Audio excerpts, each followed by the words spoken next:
Muy buenas tardes, queridas compañeras y compañeros. Estamos ante un libro necesario, de esos que hay que leer minuciosamente, nunca en diagonal, que es una moda chorra que no conduce a nada útil, porque hay toda una serie de propuestas, reflexiones y pormenorizaciones tan importantes que no conviene perderse nada de lo que se apunta ahí. Un libro muy interesante, como no podía ser de otra manera, se presentó en Sevilla, se presentó posteriormente en Granada, hoy aquí en Barcelona, y lo que te contaré. La verdad es que, como he dicho antes, lo merece. A mí la lectura sosegada del libro de Javier Aristo me ha provocado tres reflexiones que necesariamente las expondré muy sucintamente, pero que procuraré que lo grueso del calibre de ellas no se me quede en el tintero. La primera es la relación que yo encuentro entre el oficio de la resistencia y la alternativa. El libro obviamente tiene las simplificaciones del título, por lo general, que nunca lo pone el autor, y los editores. Y es normal que la palabra resistencia y el concepto de resistencia, dicho además en aquellos entonces, tenga mucho más capacidad mediática que la alternativa. Sin embargo, siempre opiné, y ahora más que nunca, tras la lectura reflexiva del libro, que aquella resistencia, siendo importantísimo, lo más determinante para el futuro de que los de Eduardo Saurido, Jaime Montes, compañeros de una capacidad intelectual enorme, con una mirada de fábrica muy sagaz, fueron capaces de construir un proyecto sin definir el trayecto, porque todavía efectivamente no estaban las cosas suficientemente pergeñadas a tal fin, que se caracterizó por una mirada y una propuesta sobre el centro de trabajo que, por lo que se ve, pocos secretos tenía para aquel trío tan importante como fueron Fernando, Eduardo y Jaime Montes. Una mirada al centro de trabajo de un fordismo y un taylorismo muy particular en nuestro país, vamos a llamarle chusquero, así decirlo, al menos en comparación con lo que eran esas experiencias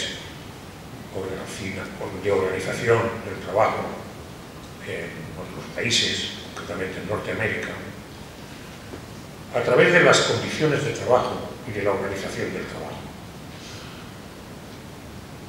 Aquella mirada y aquellas propuestas de una gran lucidez fueron, al menos históricamente, está comprobado, muy anteriores a experiencias similares que vinieron después, como fueron las propias de la Chichiela italiana y de los consejos de fábrica, o de los movimientos obviamente distintos, pero por lo menos familiares, casi primos hermanos, de el movimiento polaco de Solidarność.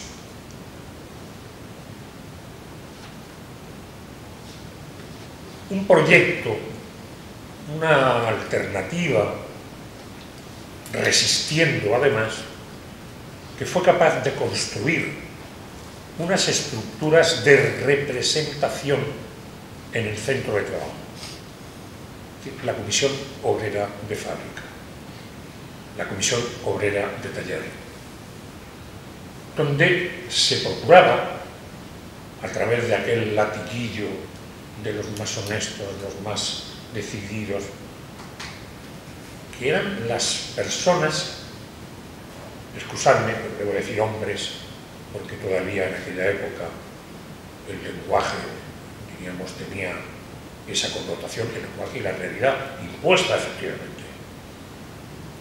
A través de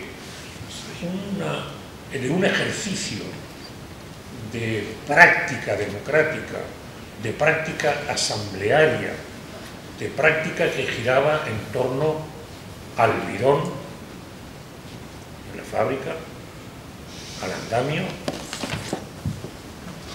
o al pupitre, la asamblea, la voz participativa de la gente, donde al final el ponente tenía que visualizar la voz de la mayoría en cada reivindicación concreta, asumiendo las zonas de razón no contradictorias de lo que planteaba una minoría, la que fuera.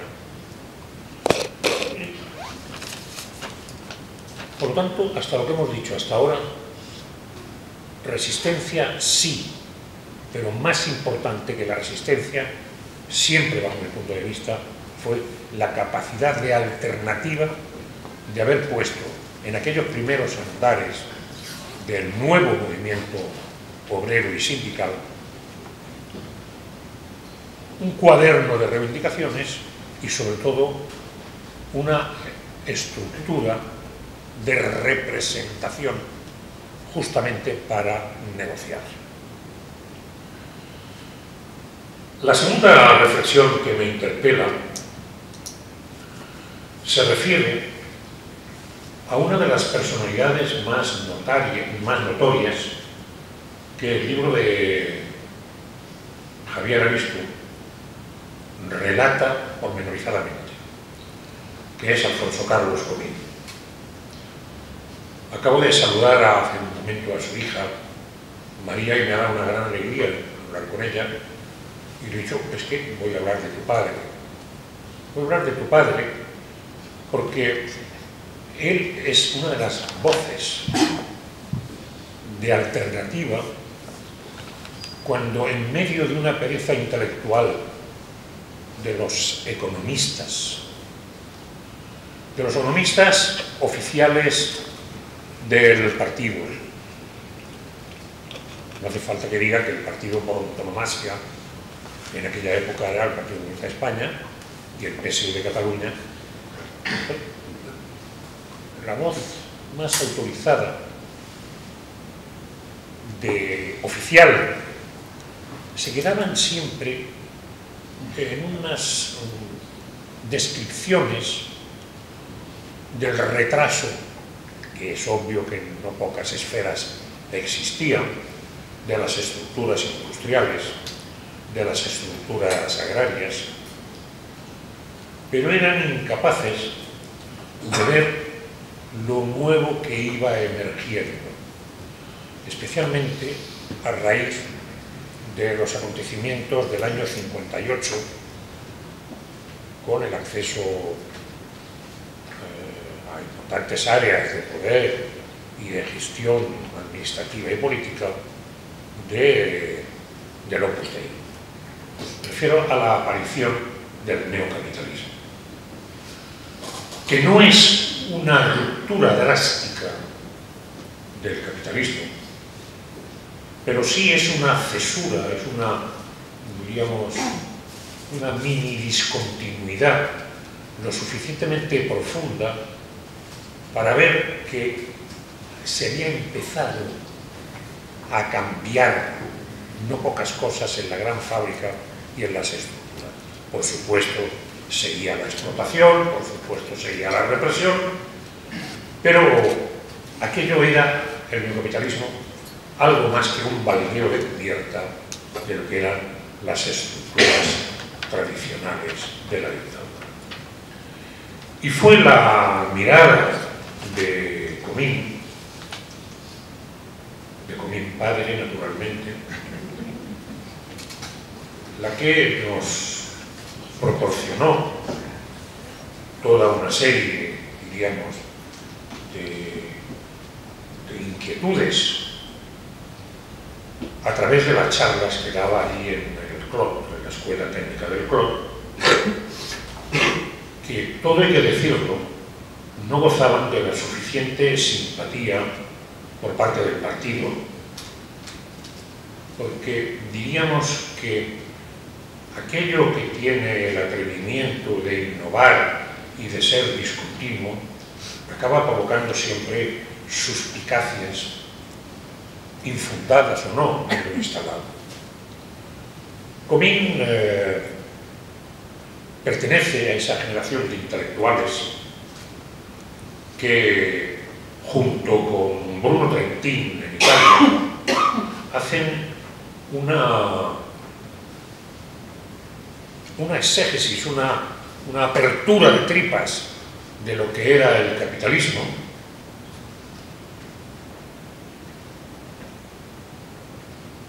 que ayudó no poco también a que, en cierto sentido, las reivindicaciones del movimiento obrero y sindical, expresadas en las plataformas de los convenios, tuvieran un cierto carácter tendencialmente cualitativo. Comín tenía un problema a ojos de la ortodoxia del partido, y era que no tenía una formación convencionalmente como comunista, sino heterodoxamente comunista. Y en vez de ver por parte de la dirección del partido las potencialidades que eso suponía, pudo sufrir junto con Trentin las asperezas del grupo dirigente del partido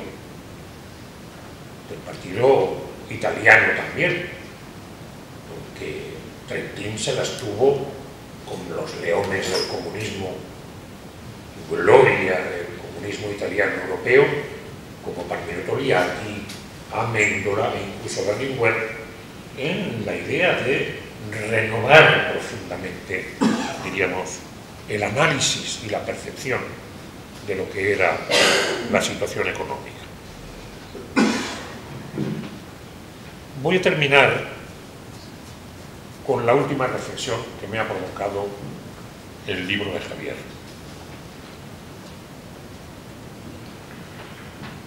Todos los movimientos importantes que se han dado de masas, eso que se ha dado en llamar recurrentemente movimientos sociales, que se ha dado a lo largo del siglo XX, han sido, con independencia de su duración, medido en tiempos históricos, fugaces. Han sido fugaces, han durado poco tiempo. Pueden haber durado 10 años, 20 años, como mucho.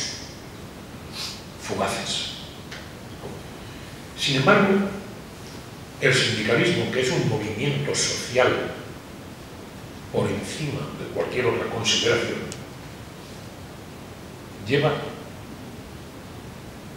no sé cuántos años en Europa, 200 y pico, y hasta donde yo sé, ya somos sesentones, según la última celebración de la Comisión Obrera Nacional de Cataluña, ¿verdad? ¿Eso qué quiere decir? Quiere decir que en el movimiento sindical, en los movimientos sindicales, hay un humus, hay un no sé qué que hace que, por las razones que sea, quizás por la atención y la primacía que se da hacia el centro de trabajo y hacia el trabajo cuando se da, hace que eso sea lo que determina que somos organizaciones de larga duración. Organizaciones de larga duración, somos una organización de larga duración, pero que todo puede ser finito y todo puede tener, diríamos, sus contratiempos. Entiendo que estamos en unos momentos muy ásperos, muy complicados, pero entiendo que es en estos momentos donde es cuando este movimiento de los movimientos, que es el sindicalismo, y más que nada el sindicalismo confederal, es donde tiene que dar la talla. En el último congreso se ha dado un acontecimiento singular, importantísimo. Ha habido un abordaje democrático de las mujeres a los grupos dirigentes. Jamás se había dado. Es más, lo que se ha quebrado ahora ha sido algo que en mi generación no fuimos cuidadosos, pero que si había mujeres poquitas en los órganos dirigentes, era algo así como un estatuto concedido graciosamente a la mujer. Un estatuto concedido. Lo que hemos visto en los últimos tiempos no ha sido un estatuto concedido, ha sido el abordaje hacia el querer ser partícipe de un proyecto de renovación del sindicato. Un proyecto de renovación del sindicato que tiene que cuajar, que debería cuajar. Un proyecto de renovación del sindicato que todavía está pendiente, porque, seamos claros, una cosa es la renovación y otra cosa son los recambios. Y en el sindicalismo se han dado recambios, se han dado reformas administrativas y de todo tipo muy importantes y seguramente necesarias. Pero renovación, lo que se dice renovación del proyecto, todavía está por verse. ¿Por qué? Porque eso todavía no se ha traducido en aquello que es la literatura oficial del sindicato. La literatura oficial del sindicato, entiendo yo, que no son los congresos.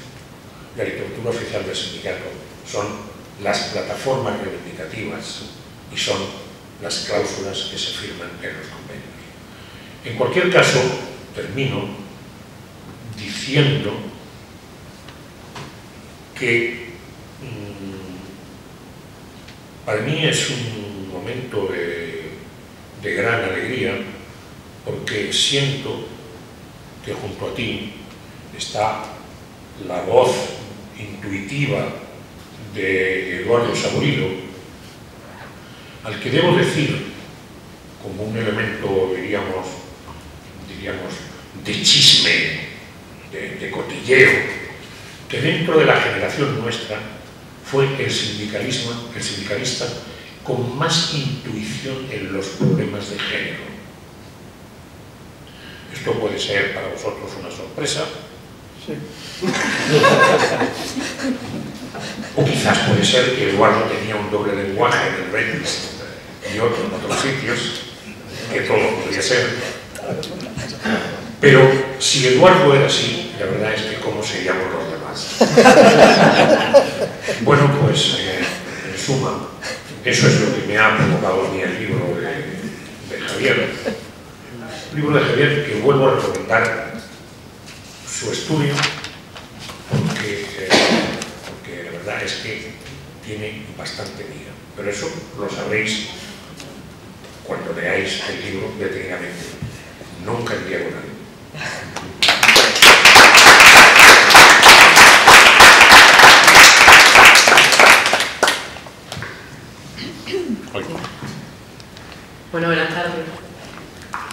Me la llevo a apuntar esa de Eduardo, que me llevo a apuntar esa de Eduardo y se la voy a hacer valer, Se la voy a hacer valer. Bueno, pues agradecer a la COM y a la Fundación que me permita compartir una tarde de debate con vosotros y con vosotras, que me permita además estar con José Luis López Bulla, al cual tenía muchas referencias pero no conocía en persona, y sobre todo que me permita compartir pues, en el debate con vosotros y vosotras. Seguramente será una tarde de reflexión, de debate, de rescatar algunas de esas luchas que teníamos en el cajón olvidadas, de muchos sentimientos a flor de piel, porque creo que cuando se rememora muchas de esas luchas aparecen. Y creo que sobre todo es una tarde de compartir aquellas formas de construir ese ideal o ese proyecto en el que todos y todas nos sentimos reconocidos de una sociedad más justa y más igualitaria. Son muchos los lazos, creo que unen a las personas que estamos en este espacio, pero también son muchos los espacios que unen a las comisiones obreras de Andalucía con la COM, porque fueron muchos los andaluces que vinieron a esta tierra a construir y a ganarse la vida, pero también la esencia de muchos hombres y mujeres de la COM de Cataluña, las que en su retorno y en su aprendizaje también impregnaron la tierra de Andalucía. Y por eso os traslado un cariñoso saludo en nombre de las comisiones obreras de Andalucía, de la cual es un orgullo ser la secretaria general. Dice Aristo en el libro, en relación a Fernando Soto, dirigente sindical, pero también lo traslada al papel que ha jugado el movimiento obrero en nuestra historia reciente, que no fueron ídolos, pero tampoco jugaron un papel secundario o subalterno. Fueron en algún momento héroes anónimos, héroes ordinarios, que hicieron posible una gesta sin duda histórica, traer la democracia a España. Seguramente los más significativos actores de la lucha por la democracia, muy por encima de otros muchos. Entenderéis que yo, una mujer que nace en democracia en 1978, quizá no sea la persona más destacada para hablar ni para describir aquellos años, de aquellas luchas, aquellas batallas, aquellos avatares, que seguramente muchos y muchas de las que estáis aquí os tocó vivir en primera persona. Pero, y especialmente, bueno, a José Luis, ¿no? Que fue, y Javier, tú eres más joven, porque más joven. Pero pienso que hoy estemos aquí, Javier Pacheco, secretario general de la COM, Nuria López, la secretaria general de las Comisiones Obreras de Andalucía, las dos organizaciones más importantes de nuestra confederación, creo que dice que pone encima de la mesa ese hilo conductor que tienen las comisiones obreras con independencia. Eso que decía José Luis López Bulla, ¿no? Algo que trasciende incluso a las propias personas que dirigen las organizaciones, ese hilo conductor, ese proyecto colectivo que son las comisiones obreras y que saben muy bien hacer la gente de esta organización. En general y en particular creo que a la gente de la izquierda nos cuesta reconocernos muchas veces las cosas. Muchas veces, como se recoge en el propio libro, pagamos las frustraciones y los fracasos con la gente que tenemos más cerca, con aquella que hemos vivido los acontecimientos más duros y con aquella que hemos tenido 1000 batallas. Por eso yo soy una convencida que este país necesita de una vez por todas, sin más tiempo, reconocer a los hombres y mujeres que estuvieron al frente de aquella batalla. No solamente aquellos que perdieron la vida en las cunetas, aquellos que fueron deportados, aquellos que fueron torturados, sino también aquellos que sufrieron la migración forzada y muchos despidos en muchas empresas y que vieron frustradas muchas de sus expectativas personales por combatir el régimen fascista, que todavía hoy, al menos me vais a permitir que haga esa opinión, todavía hoy enraiza mucho de los tics que vivimos y de muchas de las instituciones que tenemos en nuestra cultura y en nuestra democracia. El libro me ha permitido recordar una experiencia, la experiencia que tantas veces me contó mi padre, un emigrante en Barcelona y después en Valencia. Me contaba las anécdotas cuando iba a trabajar, cuando se metía en los ferrocarriles catalanes y iba a la fábrica de La Casera, y después estuvo allí 3 o 4 años y después trabajó en la construcción ensanchando la ciudad de Barcelona, Pueblo Nuevo y demás. Me ha venido recordando, el libro me ha traído al recuerdo lo que me contaba mi padre, las experiencias vitales que él me transmitía. Quizás esa experiencia es una como la de otros tantos que tuvieron que salir de su lugar de origen, que tuvieron que salir de sus núcleos familiares, de sus entornos, de sus pueblos, con la dureza que eso suponía para dejar atrás toda una vida que ya habían proyectado en su cabeza, pero que sin embargo las dificultades del momento, las dificultades económicas de una Andalucía que quería salir pero no podía, tuvieron que abandonar su tierra y vinieron a esta Cataluña. A mí me recuerda cada vez que mi padre habla de esa situación, yo siempre intento rescatar 2 papeles, ¿no? Reconozco a mi padre en 2 papeles, en ese hombre luchador, en ese hombre aventurero, que entrega las mejores cualidades profesionales, que también avanza en lo político y lo social, pero que también recibe, cuando viene a esta ciudad, a Barcelona, también recibe una especie de polinización de la cultura y del entorno en el que se instala. Fueron muchos los andaluces que tuvieron que emigrar por necesidad, otros retornaron y otros que también creo que contribuyeron a forjar la Cataluña plural y diversa que hoy existe. Yo creo que esto también es importante y el libro hace un gran reconocimiento a todas esas personas, quizás en los nombres de algunas personas como son José Luis López Puya, pero también otros muchos que estuvieron en esa batalla. Javier Aristu plantea una pregunta en el libro. ¿Qué hubiera ocurrido en Andalucía si esos hombres, no dice mujeres porque efectivamente ya se excusa al principio del libro para los que no le tiremos un poquito? ¿Qué hubiera ocurrido en Andalucía si aquellos hombres que tuvieron que salir y jugar un papel de liderazgo se hubiesen quedado en Andalucía? Si hubiesen quedado en Andalucía le hubieran plantado cara al régimen. Yo añadiría otra pregunta. ¿Qué sería de esos dirigentes si no hubieran estado en Cataluña, en ese despegar de esta Cataluña, con esa cultura de esa fábrica taylorista? Me ha gustado el comentario que ha hecho antes. Y no hubieran sufrido esa polinización, ¿qué hubiera sido también de esos dirigentes? Yo creo que esto ha sido una especie de feedback, de retroalimentación, y sería injusto, y creo que nunca lo sabremos, como bien también tú dices en el libro, porque ni las circunstancias eran las mismas, ni las condiciones eran las mismas, ni el franquismo había apostado en un momento determinado por el triángulo de industrialización de Madrid, País Vasco y Cataluña, y Andalucía se le seguía relegando a un caciquismo y a una mano de obra barata. En mi opinión, creo que siguen insistiendo las derechas de este país en seguir manteniendo una mano de obra barata en Andalucía que siga renutriendo al conjunto del Estado y a otras partes de Europa. Si no, las últimas estadísticas así lo demuestran, que se está descapitalizando nuestra propia comunidad autónoma. Y basta mirar algunos datos, algunos elementos de inversiones productivas que ahora mismo existen en Andalucía. El mayor baluarte que tiene Andalucía siempre ha sido el campo andaluz. Y sin embargo, en aquel momento, las grandes terratenientes, los grandes caciques tenían una especulación productiva sobre esas tierras, y hoy en día, a través de la política agraria comunitaria, se sigue dando la subvención por poner el árbol, por el metro cuadrado, y no por la producción y no por el empleo que se crea. Y eso forma parte de esa misma política especulativa que sigue en el rentismo y que sigue queriendo tener esa mano de obra barata puesta a disposición del capital.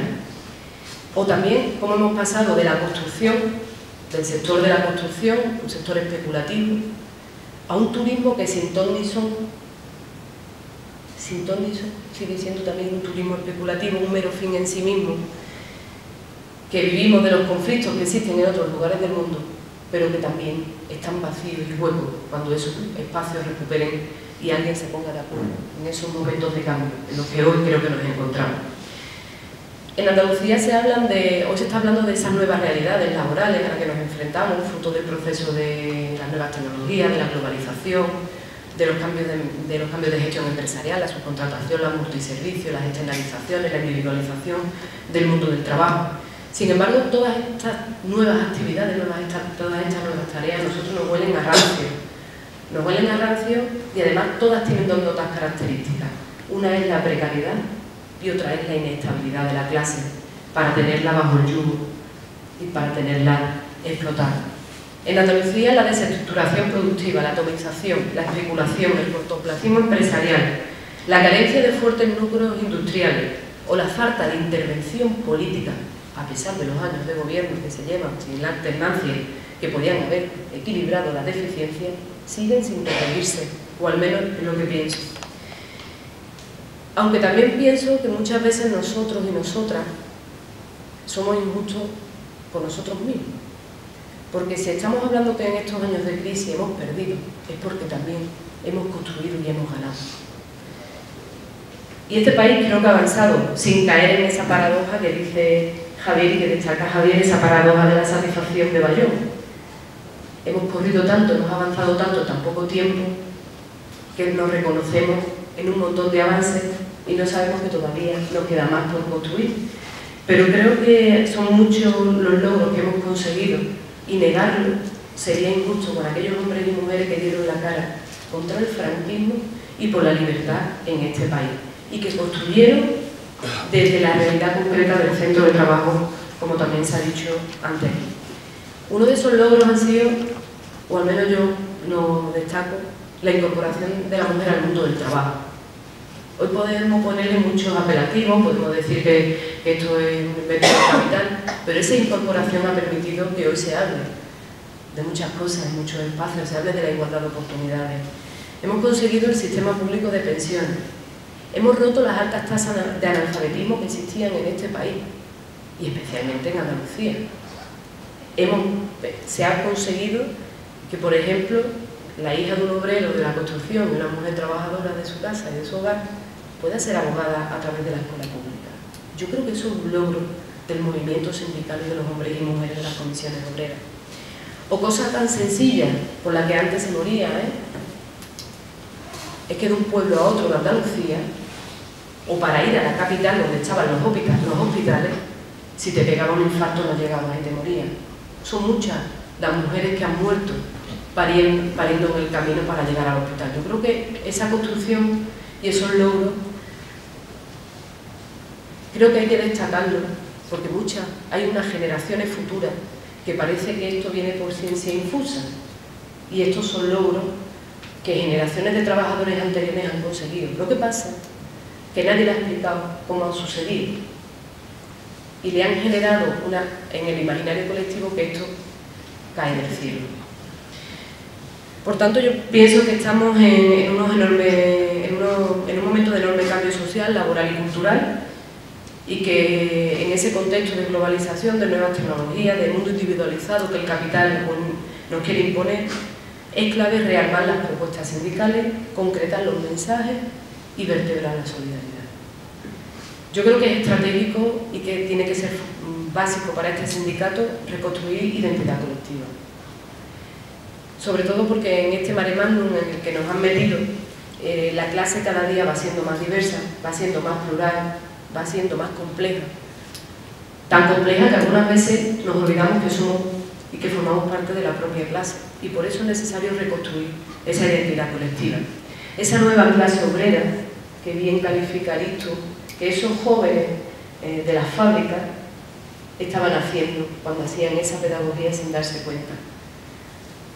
Una clase obrera que tiene un nuevo perfil, no solamente trabaja en distintas actividades o se relaciona de forma distinta, sino que también está muy formada técnicamente, aunque yo diría que tiene un poquito que cogea un poquito, si me permite la expresión, aunque no muy políticamente correcta, en lo ideológico, tiene menos arraigo de lo colectivo, es mucho más movible y más volátil, pero que está demostrando en estos momentos que tiene enormes inquietudes sociales. Y sobre todo una nota que sí es común y que es característica al conjunto de todos ellos, ¿no? De toda esta nueva clase trabajadora que surge, es que están sufriendo la precariedad laboral, están sufriendo la inestabilidad social y la creciente desigualdad. Y esas son las notas características y el hilo conductor que tiene que servirnos para forjar esa solidaridad en la clase, sabiendo y siendo conscientes de que hemos sufrido un desgaste y que tenemos difuminadas las fuerzas ahora mismo como organización sindical. Las tenemos difuminadas y tenemos que reconstruirlas. Yo creo que en eso es lo que pienso que tenemos que poner todo el empeño y que junto al oficio de resistir, yo creo que tenemos la obligación, esta generación, de construir, igual que construisteis vosotros y vosotras en otros momentos. Se hablaba en el libro de las pequeñas hormigas, esa gente constante, trabajadora, que iba comiéndole la cabeza a poco los compañeros, enseñándole, guiándole el ojito, ¿no? Y diciéndole, vente para acá que vamos a hablar de esto. Y que fueron irradiando una acción sindical adaptada al momento, abriéndole las grietas a las estructuras del sistema y haciendo una nueva forma de acción sindical. Y a mí estas tres ideas me gustan. Acción sindical adaptada al momento, abrirle las grietas a la estructura del sistema y nuevas formas de acción sindical.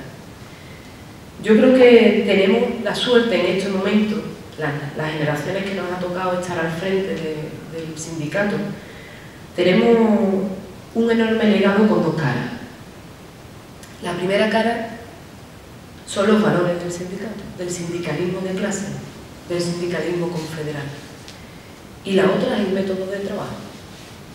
Ese método de trabajo que caracteriza a la gente de las comisiones obreras, que es propio. Y creo que tenemos la obligación de gestionarlo, de adaptarlo al contexto y de extenderlo para que el instrumento siga siendo útil a esa nueva clase obrera que tenemos ante nosotros. Yo creo que hay que leer bien políticamente el momento. Ya existen realidades laborales distintas, ya existe un contexto económico distinto, ya existen unos cambios operados en la sociedad. Nosotros tenemos que leer bien el momento, porque como bien ha dicho José Luis, se creó una cosa distinta y nosotros tenemos la obligación de leer bien el momento para afrontar bien los retos que tenemos ante nosotros, porque nadie dice que no se pueda crear cosas distintas si no somos capaces de interpretar bien los momentos.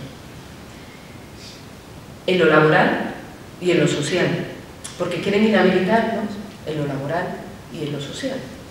Quieren inhabilitar el momento y el instrumento. Por tanto, yo creo que estamos en un momento favorable para readaptar, para marcar una agenda social y laboral propia, fijando bien las prioridades que tiene el sindicato en los centros de trabajo, con esas plataformas reivindicativas, concretas, que tendremos que hacerla mucho más amable, que tenemos que hacerla mucho más asertiva con el conjunto de los trabajadores y las trabajadoras, mucho más participativa, pero también tenemos que construir un proyecto de sociedad con esos valores de la solidaridad, de ser inclusiva y de ser vertebradora. Yo soy una convencida de que la acción sindical tiene que ser mucho más abierta, que tiene que ser más amable con esa clase obrera diversa que hoy nos encontramos en los centros de trabajo, que las tablas reivindicativas tienen que ser más permeables, mucho más permeables, tienen que ser menos rígidas, y están siendo y siguen siendo muy rígidas. Si revisamos los convenios, siguen siendo muy rígidas. Tenemos que abrirle a esas nuevas realidades y tenemos que reconstruir sociedad civil organizada. Una sociedad civil organizada, porque nos están intentando aislar, no solo ya en el centro de trabajo con la individualización del trabajo, sino también al sindicato, rodeándolo y mostrando a la sociedad una cosa distinta de lo que somos. Yo hay una frase de Pepe Mújica que me gusta mucho, porque durante mucho tiempo se ha dicho que tenemos que cambiar aquello de cómo nos ven. Y yo siempre, Pepe Mújica dijo una frase que a mí me gustó mucho: no es solamente cómo nos ven, sino qué hacemos nosotros para que nos vean como realmente somos. ¿Qué hacemos nosotros para que la gente vea lo que hacemos por transformar la sociedad y el proyecto de sociedad que queremos. Y eso se hace solamente evitando el aislamiento, compartiendo, no enfrentando. En este momento yo creo que tenemos que saber y que ver. Por suerte a mí me gusta luchar y pelear con más gente. A mí me encanta que en las manifestaciones, en las pancartas, en los espacios, haya más organizaciones luchando conmigo en los espacios por los derechos sociales y por los derechos civiles de este país. A mí me encanta, porque esto no es un patrimonio solamente exclusivo del movimiento sindical, que lo es también, pero me encanta compartir esas luchas con otros. Por tanto, yo creo que, y aquí me quedo y nos quedamos para el debate, que creo que tenemos un gran reto por delante desde nuestros valores y desde nuestro método.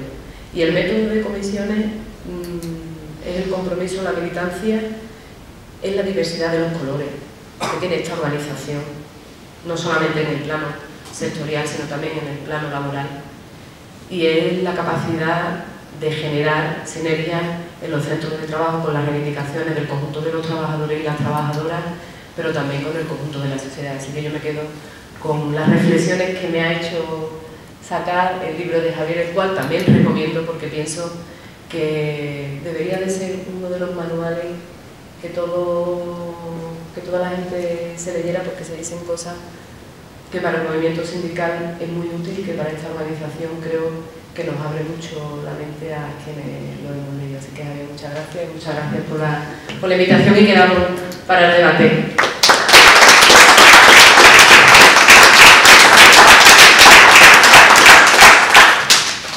Bueno, me toca.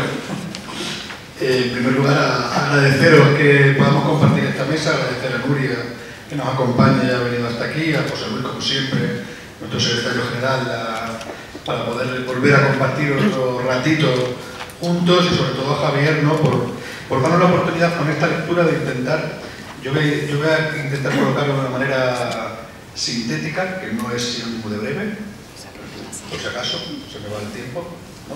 Porque estas cosas hay que tener cuidado, sobre todo con el compromiso. Se le exige a un secretario general que sea como mínimo honesto con su palabra. Yo como mínimo intento cuidarlo.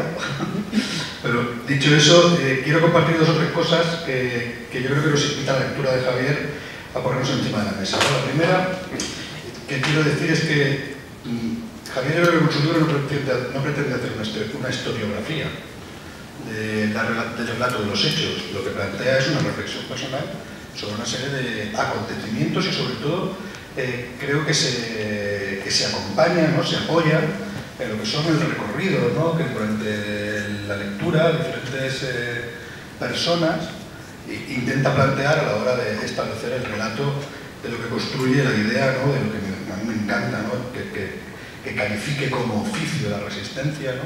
Siempre y cuando se considere, como él la intenta relatar, desde la perspectiva organizada que representa, por ejemplo, el movimiento obrero, el movimiento sindical, ¿no? Entonces, ese relato de personas también es interesante porque no se conforma simplemente con una mera travesía como una entrevista, ¿no? Sino que pretende de ellos saber qué hacían, pretende de ellos saber qué pensaban, pero sobre todo les busca que lo hayan dejado por escrito. Es decir, al final, aquí no va de solo conocer con pensar, sino de dejar relato formal para poder construir la propuesta de hoy y del mañana, ¿no? Y en esa idea, ¿no? de un relato de posición y de valoración personal, yo creo que nos intenta trasladar, o así como mínimo lo interpreto yo, que es el efecto de la valoración sobre la cultura política. Y la cultura política no nace, crece y muere, ¿no? Sino que la cultura política nace, crece y se transforma, ¿no? En este caso tiene más que ver algo con la transformación energética que no con un posicionamiento finito. Y yo creo que aquí lo que deberíamos de intentar es plantearnos la posibilidad de trasladar la transformación de la cultura política que se gestó en aquellos años, ¿no? A la capacidad de poder sacar partido en la situación actual, ¿no? Porque si vamos transformando nuestro posicionamiento colectivo, deberíamos de intentar adaptarlo, como decía Nuria, a los tiempos que en este caso nos toca vivir, ¿no? A mí, uno de los valores que yo creo que tenemos que reafirmar, ¿no? Es ese concepto de la construcción de la defensa de los derechos de clase. Yo creo que en la actualidad tenemos que buscar elementos de reafirmación porque se nos está desplazando algunos ejes tradicionalmente que venían vertebrando la actuación, por ejemplo, de organizaciones como la del sindicato. Se está desplazando el eje de la centralidad del trabajo, por lo tanto tenemos que empezar a reflexionar sobre cómo somos capaces de reubicar y sobre todo volver a colocar el eje de la centralidad del trabajo. A mí me cuesta en algunos planteamientos de la izquierda reconocer en algunos momentos la definición difusa del valor del trabajo, por lo tanto yo creo que son elementos de desplazamiento, un eje que creo que es fundamental para nosotros, y también, como no, en el caso concreto de nuestro país, y aquí en Cataluña más todavía, yo creo que también nos permite reafirmarnos en cómo podemos volver a centrar los ejes de carácter nacional, ¿no? Que también yo creo que por motivos obvios, no voy a intentar entrar en detalle de ello, no es el día para ello, pero creo que también tiene mucho que ver con una parte de lo que son los valores que se fueron construyendo con aquella voluntad que se traducía también en lo que explica el libro en el plano de la migración, ¿no? Él lo dice muy bien, ¿no? Una bíblica emigración, ¿no? Para intentar dejar claro, ¿no? De aquello que defendía, pues también lo relata Comín, Cipriano, Ángel Roza, José Luis, ¿no? Catalán es aquel que vive y trabaja en Cataluña, ¿no? Cataluña en sos pobla, ¿no? Y aquello significa, como una frase, ¿no? La construcción real de unos valores a la hora de intentar poner en el centro los ejes que decía antes que se ven desplazados, el eje del trabajo y el eje nacional, ¿no? Yo en aquel momento, yo soy hijo de inmigrante, y yo a mi padre, cuando hizo 50 años que vive con mi madre, le escribí 4 cosas, esas cosas para tocarle un poco el corazón y el alma a la familia, y yo le venía a intentar trasladar en una metáfora lo que fue precisamente la aportación de los emigrantes al crecimiento social y nacional del país. Y yo se lo relataba diciendo que mi padre había conseguido venir a Cataluña y afianzarse en una tierra, sobre todo, y construir y contribuir a su progreso, y le decía, y se iba visibilizando en función de cómo se iban reduciendo el número de cocidos que nos comíamos a la semana, es decir, el progreso social, y cómo se iba él afianzando y sobre todo reafirmando en su condición de seguidor del Fútbol Club Barcelona. Es decir, cómo iba asumiendo los criterios de identidad cultural, por un lado, el Barça, digamos que no, pero es una gran reafirmación de identidad cultural en Cataluña, nos guste a algunos más o menos, y sobre todo cómo se consideraba que iban construyendo una base de progreso que en el pleno desarrollo democrático del país, que ya evidentemente coincidía con la entrada de la democracia, pues podía realmente contribuir su papel, ¿no? Como emigrante a la construcción de la sociedad, ¿no? En aquel momento, lo digo porque está claro que hubieron elementos de vanguardia de carácter nacional donde los dirigentes políticos y sindicales del SUB, de Comisiones Obreras, pues tuvieron, yo creo que la clarividencia de intentar interpretar la inclusión de una sociedad que se hacía diversa por un proceso de emigración que coincidía con una salida de un régimen que podía haberse configurado de una manera muy distinta si no se hubiera hecho una apuesta tan clara, ¿no? De inclusividad de aquellos dos ejes, ¿no? El eje social y el eje del trabajo y el eje nacional, que también caracterizó sobre todo, yo creo que la Comisión Obrera Nacional de Cataluña en aquel momento, y que se nutrió de tantas y tantas personas que yo creo que intenta poner en valor el libro, ¿no? Bueno, que provenían de otros territorios, de otros pueblos de España, especialmente y mayoritariamente de Andalucía, que fue la mayor zona donde se produjo el flujo migratorio en aquella época, ¿no?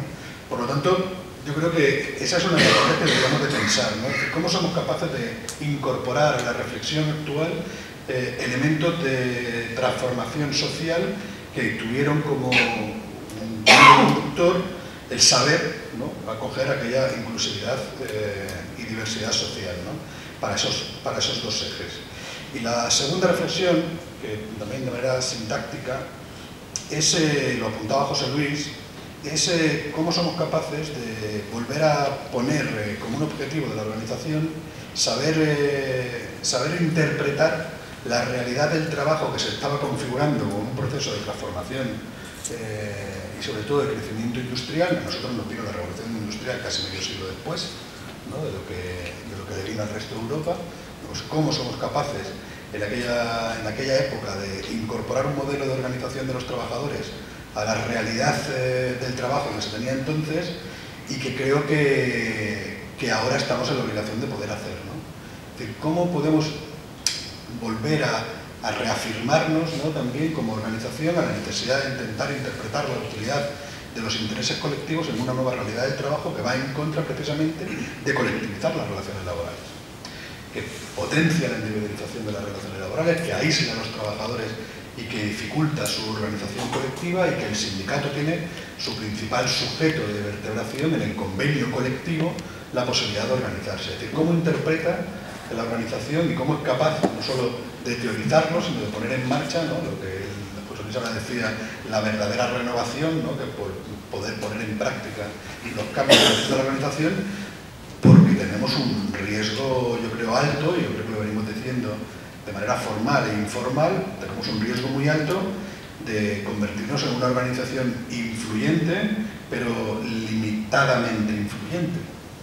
Es decir, sobre una parte de la realidad del trabajo que no mutará hacia la individualización absoluta, que dependerá evidentemente de representación legal estructurada por, como conocemos hoy, la representación de los trabajadores, por convenios colectivos, pero que mutará, yo creo que de manera irremediable, a un modelo de relaciones de trabajo donde no será su posicionamiento predominante ni hegemónico ese modelo de trabajo, sino que será otro que se va incorporando de manera vertiginosa a la realidad que venimos conociendo. Por lo tanto, sí, queremos ser, yo que sé, Cataluña, que somos ahora 140.000 afiliados y afiliadas, y queremos ser una organización de 80-90.000, seremos una organización muy influyente, porque una organización de 80-90.000 no hay tantas en Cataluña, seremos influyentes, pero seremos relativamente influyentes con la perspectiva y el objetivo que queremos realmente cumplir como función de organización de clases en el conjunto de trabajadores y trabajadoras. Y ahí tenemos que intentar, primero, identificar el formato organizativo que el sindicato establece en la propuesta,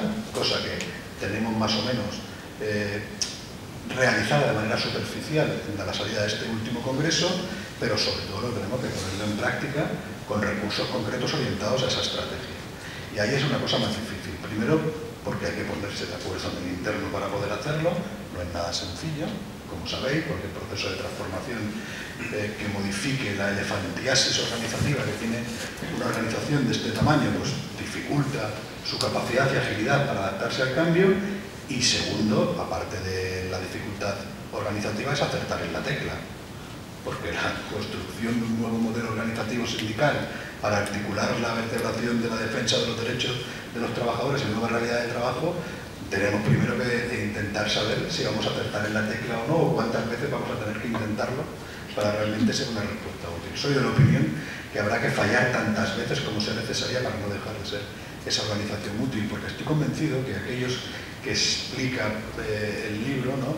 Es decir, aquella gente que construyeron aquella democracia, pues se pegaron primero más de 15 años dándose hostias en un fracaso continuo para intentar conseguir salir, ¿no? del pozo del régimen, donde empezaron ya las primeras organizaciones, aquellas comisiones obreras en los 50 y tantos, y para después pasar, pues estuvieron muchos años todavía dándose batacazos, intentando encontrar la fórmula que realmente saltara la espoleta de la movilización social organizada y masiva que significaron luego las defensas del movimiento obrero para poder desbancar al régimen de manera definitiva cuando empezaban a flirtear en aquellos momentos si había o no capacidad de cambio democrático o se podía perpetuar por más tiempo o alargar por más tiempo la celebración del régimen. Quiero decir que no todo es sencillo cuando se estaba construyendo, que la clarividencia que tenía aquella gente debe permitirnos reafirmarnos, que lo que siempre venimos planteando, que colocar la memoria histórica en nuestra organización, que es rica y diversa y sobre todo está llena de grandes éxitos, de pequeñas batallas, pues creo que tenemos que ser capaces de trasladarlo a la actualidad. Y eso para mí es lo que me ha traído la reflexión del libro, más cosas por supuesto, pero como mínimo para intentar compartirlas con vosotros por si os sirve para el debate o para la reflexión. Y sobre todo dejar el protagonismo ya a Javier, ¿no? que es el que realmente sabe de su libro.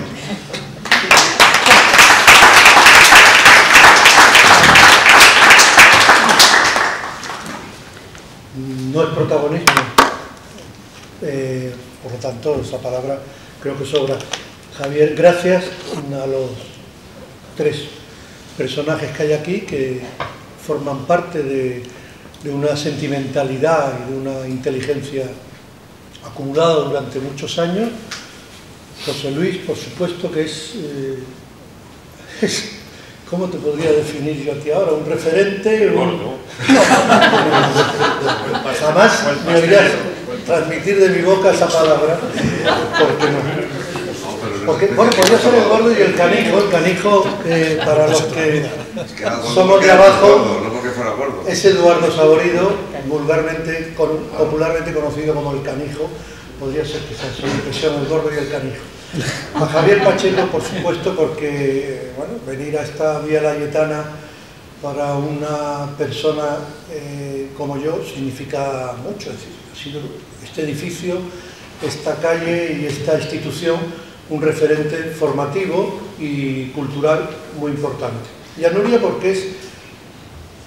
Pacheco también lo es, pero ella es mujer, entonces me voy a permitir, porque es mujer, decirlo, no es la nueva oleada, la nueva generación, ¿no?, que ha llegado. En Andalucía esto es muy importante. Y es mucho más joven que yo, Javier, encima. Más joven que todos nosotros. Pero además es un elemento importante, porque que se dé en Cataluña, y dice, bueno, Cataluña son los más modernos, los más avanzados, es la comunidad más importante, ¿no?, de este país.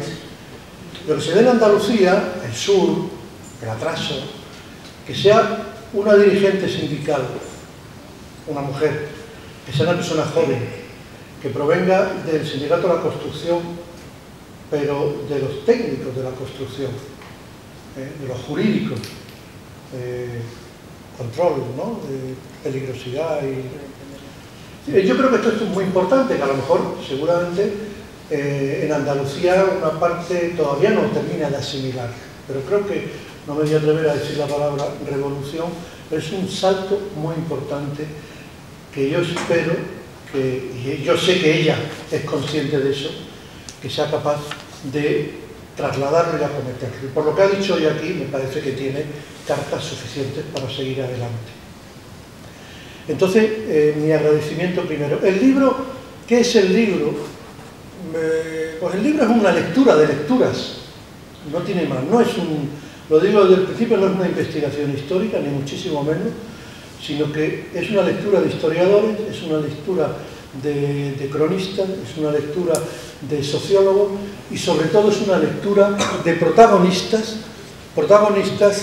que lo fueron en aquellos años 60 y que tuvieron la delicadeza de dejarnos por escrito una serie de reflexiones. Pues dice, coño, este gordo no era tan torpe. No era tan torpe. Por algo fue secretario general. Entonces es un libro de lecturas, que quede muy claro, nadie pretende ahí ver el dato conformado historiográficamente demostrado, porque para eso están los Javier Tebas, los Mayallo, a los cuales... Mayallo me parece que no te cito, porque no había leído yo nada tuyo, pero ahora voy a empezar a leerte.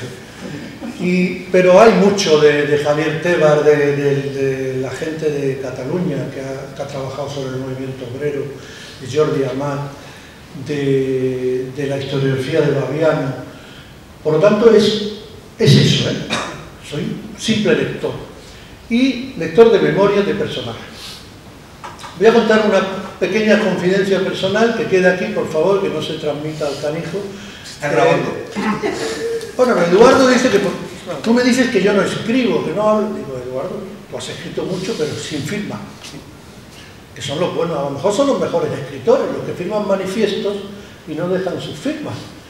El problema es que yo quería hacer una historia de crónicas personales y tú no tienes ninguna, con lo cual te estoy diciendo que la tienes que hacer.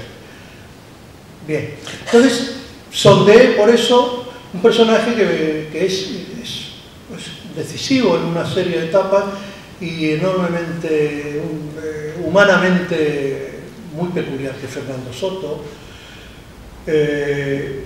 José Luis López Bulla, dos sindicalistas, el primero también dirigente formal de un partido comunista en Andalucía, y Alfonso Comín, que también voy a hablar un poco de él.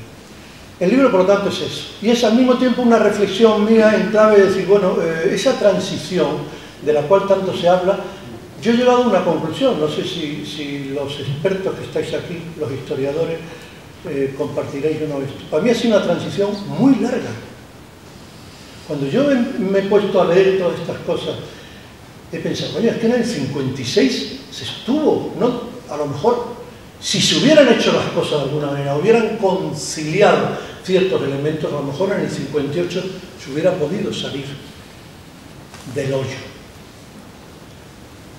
Ahí hay un factor muy bonito, ¿no? El de las revueltas estudiantiles, desde los primeros saltos a la calle San Bernardo. Ahí hay un momento en que tú dices, ¿por qué no fuimos capaces, o fueron capaces, de coger la senda adecuada?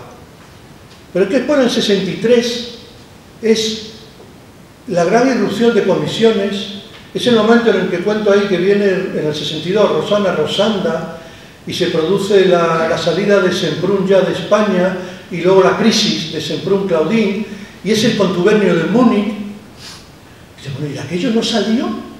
Un proceso de transición. Pero es que después es la crisis de los últimos cuartos de la década del 60, del 66, 67, 68, hasta el 69, en que hay una movilización social importante. Tampoco se logra romper la coraza. Y finalmente el 73, el asesinato de Carrero, y todo ese momento tampoco. Entonces, ¿qué acontecimientos hay ahí? ¿Qué procesos sociales hay?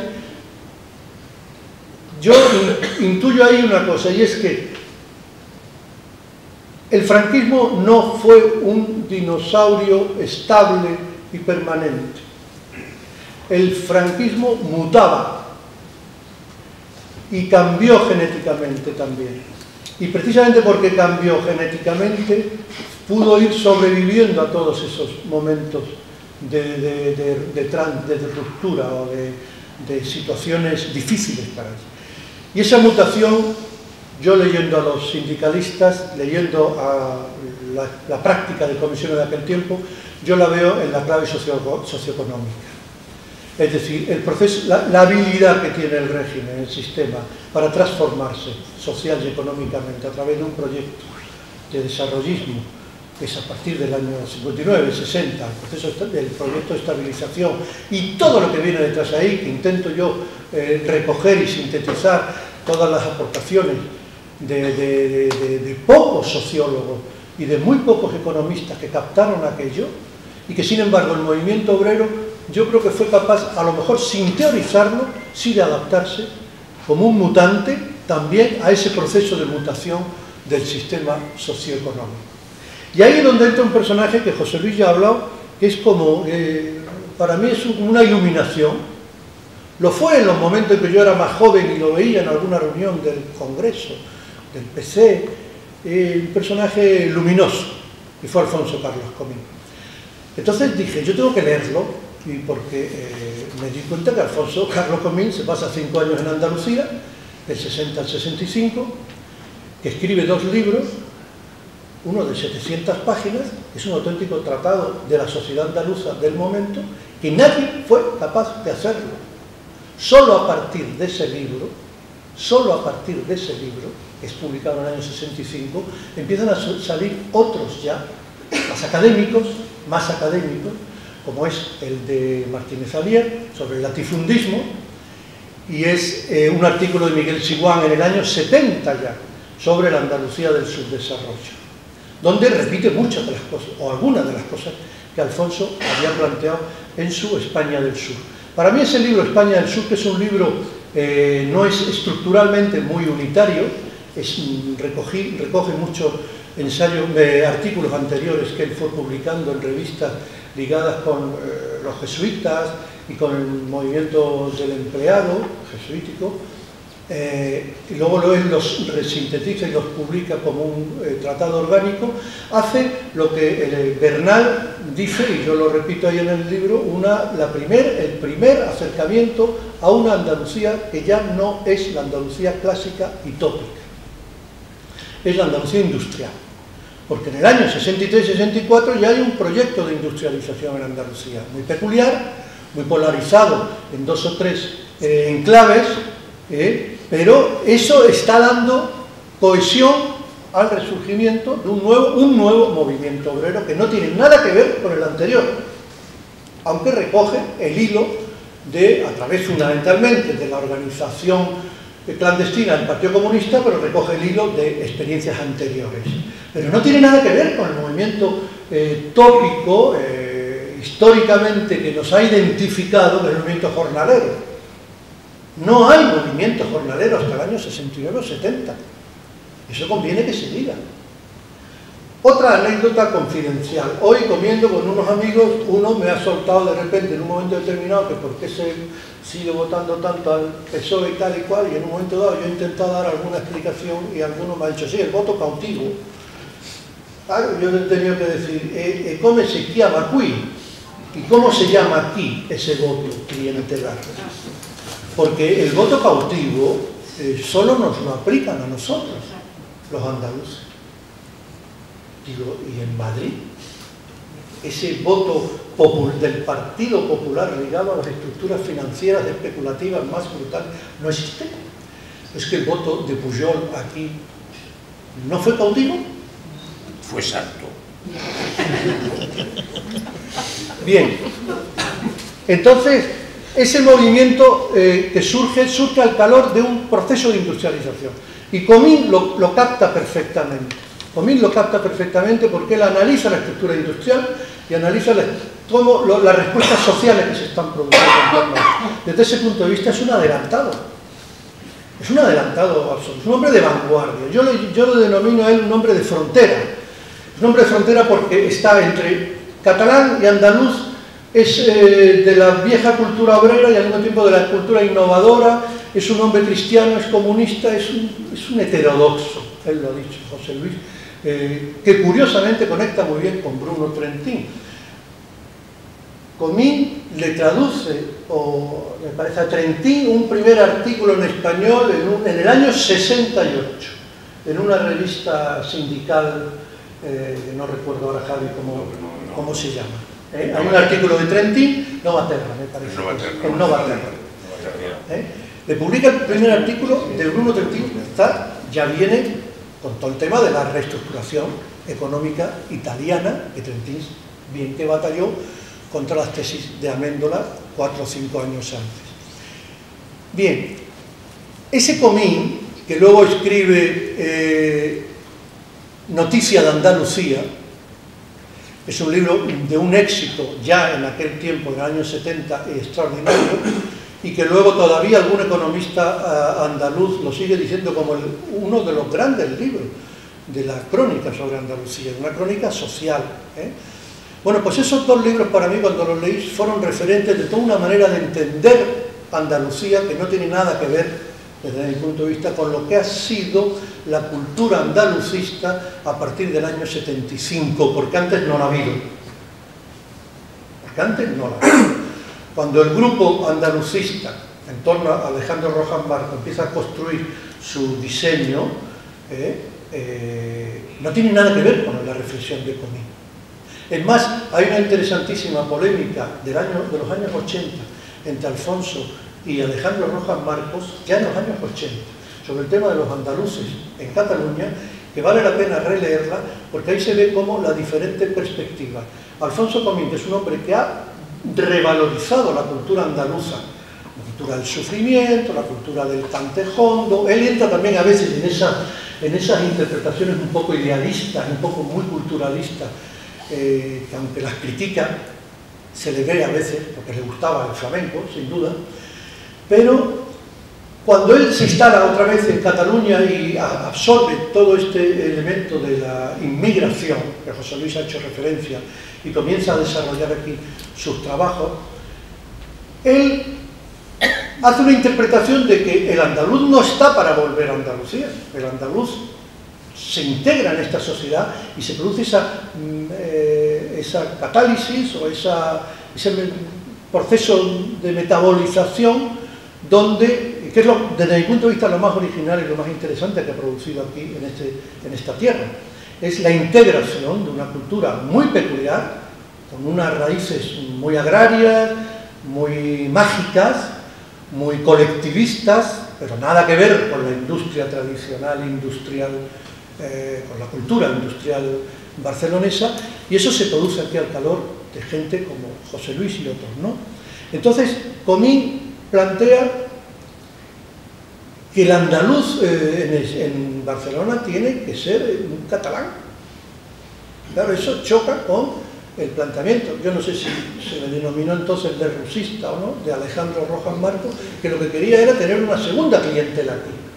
Una segunda clientela. Entonces, ese discurso se cayó, entre otra serie de cosas, porque el proyecto andalucista fracasó allí, luego por tanto aquí no pudo seguir, y luego hubo un proyecto, fue el proyecto puyolista, que evidentemente desbordó todo, desbordó al andalucista, desbordó a la izquierda y desbordó sin apura hasta a la iglesia, ¿no? El otro elemento que me interesa destacar es que mientras Comín baja en el año 60 a Andalucía y se instala en Málaga y comienza a desarrollar su investigación, otros suben a Barcelona, a Mataró en este caso, como es José Luis, y a mí me gustaba esa metáfora del que baja a Andalucía a conocerla y el que sube a Cataluña y también la empieza a conocer, y el libro de José Luis de las maletas es un poco una reflexión sobre eso, esa Cataluña con la cual se encuentra y con la cual se va integrando ella en él y él en ella, ¿no? Desde ese punto de vista, ambos representan, en mi opinión, un poco el proyecto, aquel proyecto de cultura política que fue sin duda, no se trata de hacer ahora maravillas ni de contar historias de algo que a lo mejor no existió, pero yo creo que sí.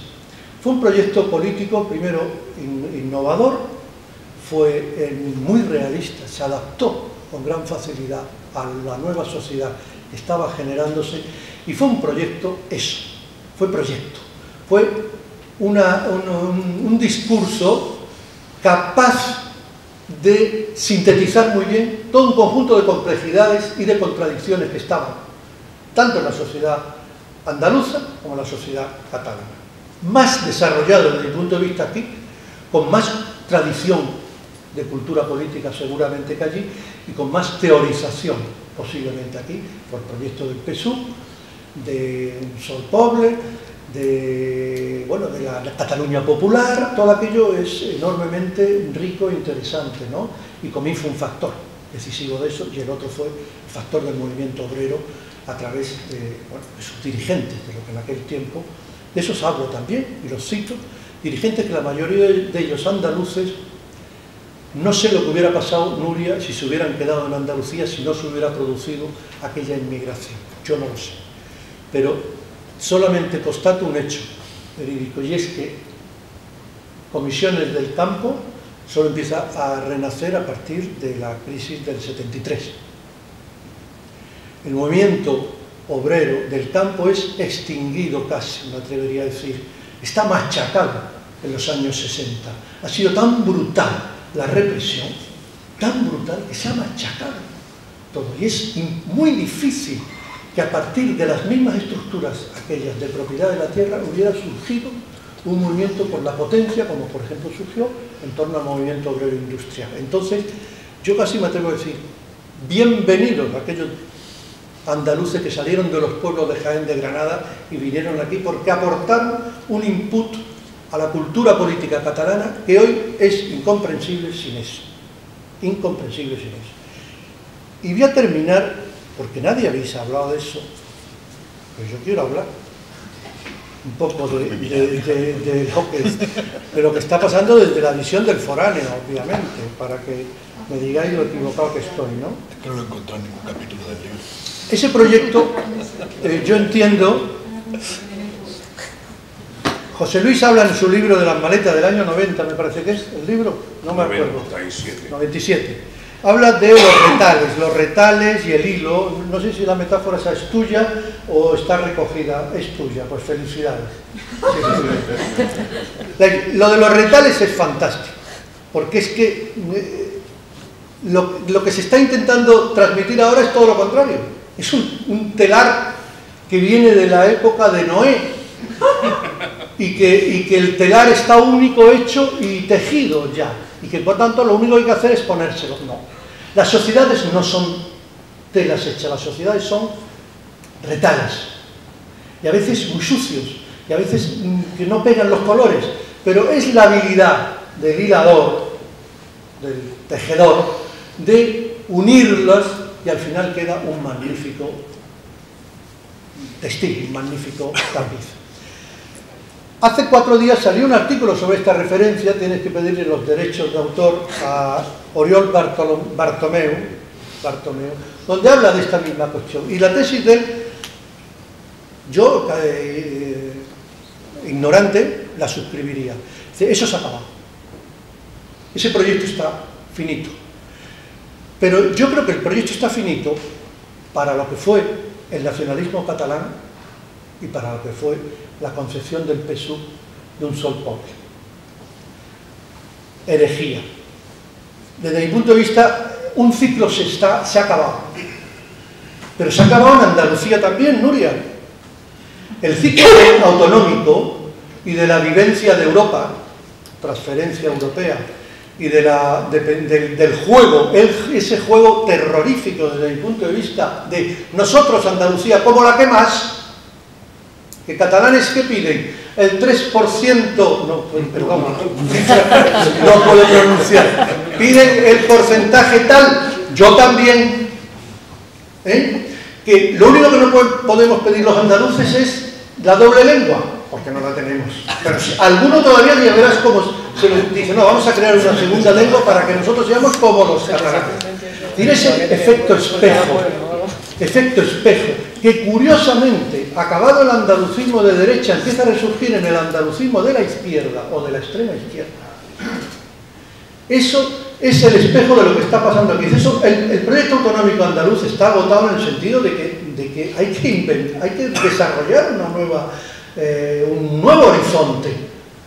El Estado autonómico seguramente está más que finiquitado, lo cual no quiere decir que haya sido malo hasta ahora, y que hay que ir a un modelo de construcción federal, sin duda, y el modelo de construcción federal significa para Andalucía más responsabilidad, más autonomía de la sociedad, más negociar nuestros propios problemas, no estar siempre pendientes de que Madrid me da o no me da la transferencia. Y eso hay muchos andaluces que todavía no se han enterado, porque han vivido muy bien, entre comillas, muy bien, con un sistema que era autonomía, Madrid me da, y yo como mando, porque tengo el 25% del voto nacional, yo impongo en Madrid, puso un gobierno durante 14 años, con Felipe González, y ese proyecto está agotado. Y solo hay que leer a José Rodríguez de la Borbolla para ver que eso huele ya, huele, ¿no? Pero en Cataluña, desde mi punto de vista también, por las circunstancias que sea, el proyecto del PSU se agotó y el proyecto pujolista se ha agotado. Porque me da la impresión de que el proyecto independentista, por un lado, como dice creo Jordi Amat, es la continuación, en cierta medida, del horizonte de Pujol, pero en otra medida yo creo que es una ruptura completa con el proyecto de un nacionalismo de negociación permanente en el Estado, o de concepción del Estado. Da la impresión de que o no hay ninguna concepción en el independentismo, o es que hay una auténtica ruptura, no sé si llamarla epistemológica o histórica o como queráis, pero es evidente que hay una... Y eso hay que, por lo tanto, reconstruirlo, y reconstruirlo nunca, desde mi punto de vista, en clave del pasado, nunca en clave del pasado, siempre en clave de las nuevas realidades. Y la nueva realidad es una que se nos viene olvidando desde hace años, lamentablemente, a la izquierda, es Europa. La reflexión europea en este país hoy no tiene pulso, no tiene tensión de ningún tipo. Y yo creo que es que ahí nos jugamos el futuro. Por lo tanto, el debate ya no es entre la confrontación clásica de nación-estado, sino es qué hacemos en un contexto de una Europa tan de retales como la que tenemos. configurada con tal nivel de complejidad y de contradicciones, ¿qué hace la izquierda? Hasta ahora no ha hecho nada. Las mejores reflexiones y proyectos se hicieron en los años 70 y 80, por un lado, Berlinguer y toda aquella corriente del pensamiento comunista italiano, por otro lado, el programa Delors, Bruno Trentin con sus reflexiones últimas en el Parlamento Europeo. Me acuerdo las primeras llegadas de aquel historiador polaco que fue eurodiputado, que tiene cosas muy bonitas sobre Europa. Todo eso está. Ha pasado el baúl de los recuerdos, lamentablemente. Y entonces, ante eso, pues yo voy a terminar haciendo una propuesta, o haciéndoos una sugerencia. Y es que yo vengo dándole la matraca desde hace meses con Javi Tebar a un proyecto que hasta ahora pues no me han hecho ni puñetero caso, pero ya que estáis aquí os lo voy a...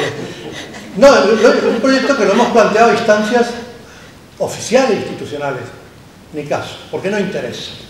Es un proyecto de unas nuevas, o sea, instaurar un nivel de, llamémosle, conversaciones o diálogo Cataluña-Andalucía ante los retos del futuro.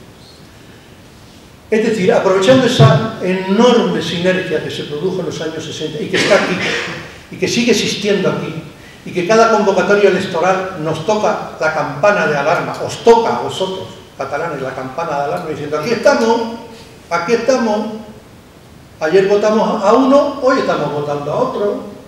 Bueno, pues esa realidad que está ahí, que si vemos en cierta esfera pública está olvidada, o rápidamente se le instrumentaliza diciendo son fachas, que supone muchos cientos de miles de personas y un componente energético decisivo para la futura sociedad catalana. Tienen raíces con nosotros, tienen conexiones todavía familiares, sociológicas, culturales, musicales con nosotros. ¿Por qué no establecer a través de las fundaciones sindicales, dado que las instituciones pasan, establecer un vehículo, un canal de comunicación, de conversaciones, donde impliquéis no solo al movimiento obrero, sino al movimiento cultural, a los intelectuales catalanes, andaluces, que están por desbloquear, por superar los enfrentamientos, las confrontaciones, las identidades herméticas, están por superar y ir hacia identidades complejas, identidades mestizas, identidades que son cúmulo de muchas otras identidades anteriores. Pues ofrecer como sindicatos, que soy como movimiento, el mejor y el más organizado movimiento que hay hoy día en este país, para posibilitar vías, no digo de escape, pero sí vías de encuentro. Y estoy convencido que si esa propuesta, a través de las fundaciones, de la Fundación Alfonso Comín, por ejemplo, una institución simbólicamente clave en esa conexión Cataluña-Andalucía, podemos a lo mejor empezar a desarrollar un trabajo, en este caso no de zapa, sino de poner, vamos a llamarle parches, o soldaduras de las averías que venimos recibiendo desde hace tantos años. Bueno, pues ese libro ya está ahí y ahora hay que empezar a pensar en el próximo, que tengo alguna idea, pero bueno, ya lo diremos en su momento. Muchas gracias por esta asistencia aquí y...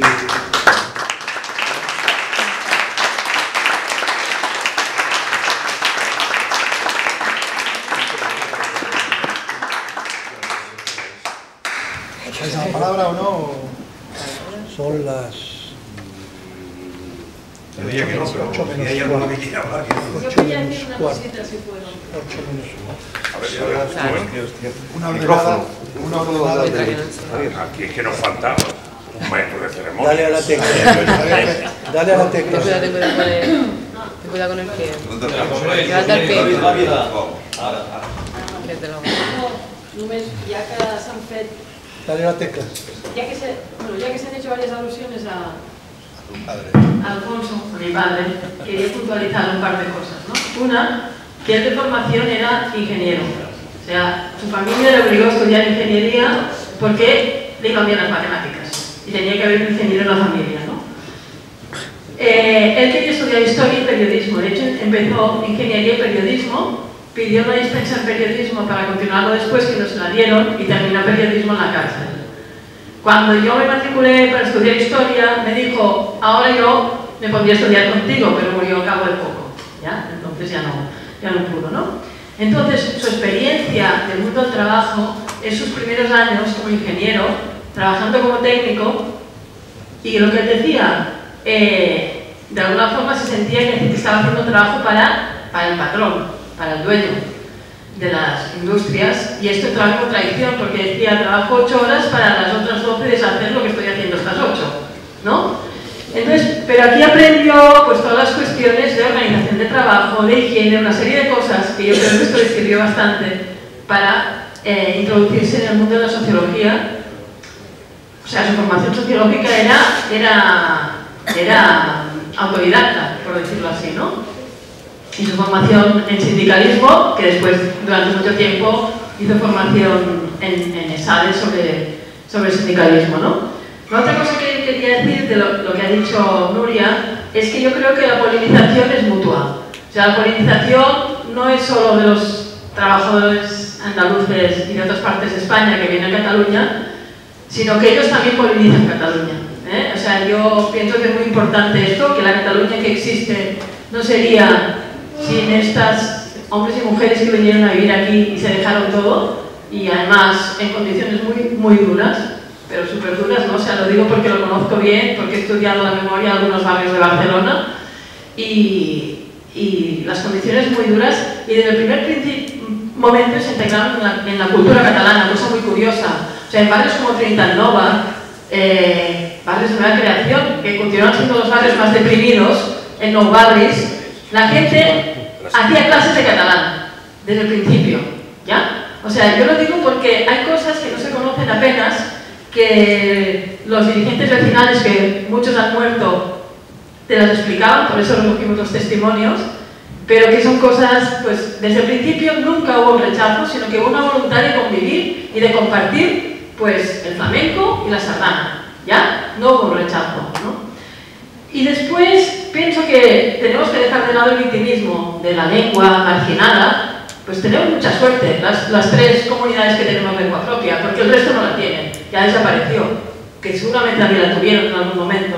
Entonces pienso que hay que darle la vuelta. O sea, a mí este momento histórico me está haciendo, que estamos viendo, ver las cosas desde otras ópticas o puntos de vista, ¿no? Y pienso que hay que empezar a dar la vuelta a muchas cosas, cómo se han vendido, cómo han pasado muchos años, y entonces analicemos las cosas de otra manera. Como propone Javier, miremos adelante, cómo podemos caminar hacia adelante a partir de la situación en la que estamos, muy compleja, muy difícil, y que además yo pienso como otros que ha venido para quedarse. Es más, yo pienso que nunca había desaparecido. Le explicaba a Javier cómo en la escuela nos discutíamos. Yo iba a una escuela en la que fueron una parte de los hijos de Jordi Pujol, una escuela catalana, y mi padre se discutía con Jordi Pujol lo que Javier explica en su libro, ¿no? Las 2 concepciones del catalanismo, ¿no? Entonces nosotros en la hora del partido decíamos, es catalán que vive y trabaja en Cataluña, y nosotros no, charnemos, tal. Bueno, esto, 12, 13 años, esto, vale, y esto no ha desaparecido. O sea, en los pueblos, los castellanos, ¿vale? O sea, tengámoslo claro. Hubo un pacto, un acuerdo que se ha roto, porque yo creo que ha saltado tener más hegemonía Esquerra Republicana que el pujolismo, os lo digo. El pujolismo era más pactista, pienso que Esquerra en ese sentido es menos pactista, y por eso estamos en este momento de desbarajuste, ¿no? O sea, bueno, son un poco reflexiones así en el aire, y después me parece muy interesante la propuesta de Javier de intentar mirar adelante y construir a partir de lo que hay, con las maletas y las mochilas positivas que tenemos todos.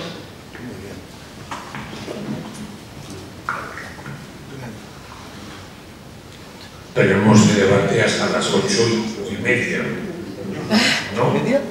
Hasta las 8, ¿no?